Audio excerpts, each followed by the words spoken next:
20 years ago, my wife and I made a mistake.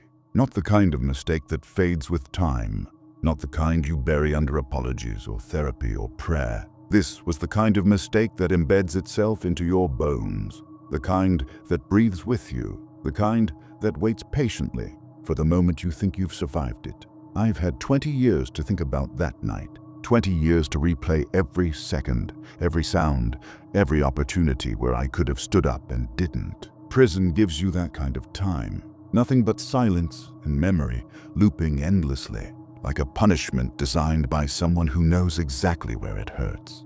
It was February, one of those nights where the cold feels sharp, almost brittle, like the world itself might crack if you press too hard. My wife had been drinking. She often did back then.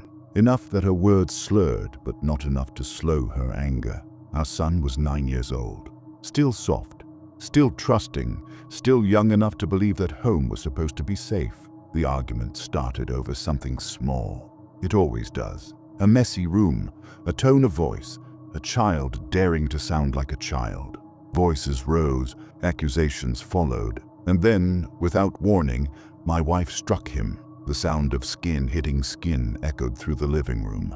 I remember that sound more clearly than his scream. I remember his eyes, the exact moment they changed. The moment he realized this wasn't discipline, this wasn't anger that would pass. This was violence. He cried out, loud, desperate, the kind of scream that comes from a place too deep for words. She hit him again and again, each strike harder than the last. I stepped forward, my mouth open, ready to say something, anything, but she shoved me aside like I wasn't even there, like I was furniture, like I was already irrelevant. Her hand closed into a fist. Blood appeared almost instantly, a thin line at first, then more, from his lip, from his nose, staining the carpet beneath him. He stumbled backward, confused, terrified, still crying for help that wasn't coming. And I stood there, watching, telling myself it would stop, telling myself she wouldn't go too far, telling myself lies because they were easier than action. His screams weakened, then stopped altogether. His body went still. At first, I thought he'd fainted. That was the hope my mind clung to. But then I noticed his chest. It wasn't rising. It wasn't falling. Just still. Too still. She shook him violently, slurring her words, calling him a liar, accusing him of faking it for attention. She slapped him again, then again, each hit landing on a body that no longer reacted. I wanted to scream. I wanted to grab her. I wanted to do something. I did nothing. Eventually, she hiccuped, announced she needed to use the bathroom, and stumbled away down the hall. I heard her collapse onto the bed moments later, then snoring, loud, careless, as if nothing had happened. I knelt beside my son. Blood pooled beneath him. My tears fell onto his shirt as I begged him to forgive me. I whispered apologies he couldn't hear, promises I couldn't keep, and then something inside me broke.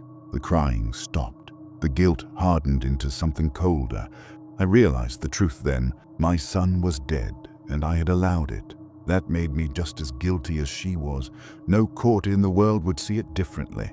I was going to prison either way, but justice wouldn't be equal. She would wake up. She would cry. She would lie. And somehow, some way, she would survive this while my son never would. That thought hollowed me out.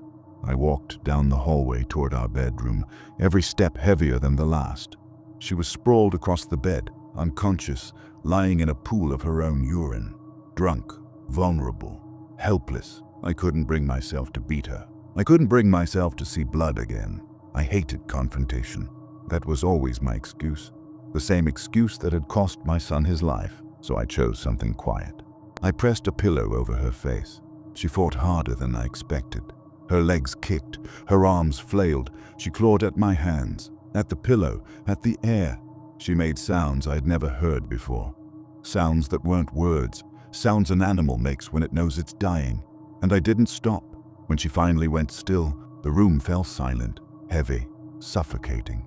I leaned down and whispered into her ear, "Get up. I know you're faking." Then I left the room. I made tea. I remember that part clearly. The kettle, the steam, the calm. If I was going to prison, I wanted one final moment of normalcy, One final lie to myself that I was still human. I called 911 and told them everything. My name, what she had done, what I had done. I gave them the address and sat on the couch beside my son, waiting. The sirens arrived quickly.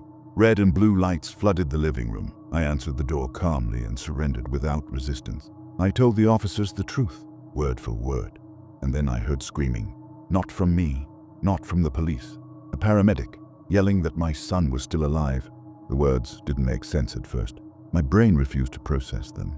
But when they did, something inside me shattered all over again.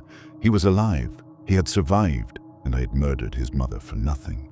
I sobbed uncontrollably as they took him away in an ambulance. That was the last time I saw him as a child. I was sentenced to 20 years, not life.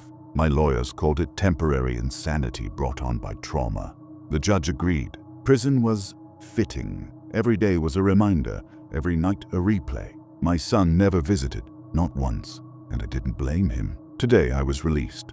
I went home. The house was still there, paid off, waiting, but there were cars in the driveway. When I knocked, my son answered, older, hardened, a stranger wearing the face of the boy I failed. He shut the door in my face and told me to leave. I heard a baby crying inside. That old feeling came back. The rage, the heat, the thing I thought I'd buried. I kicked the door again and again. The baby screamed louder. My son begged me to stop. I didn't. The door finally gave way, and there he was, holding a rifle, pointed directly at me, in my own home. He told me to leave, gave me one last chance. I won't tell you what happened next, only that his wife makes excellent tea, and the house is finally quiet.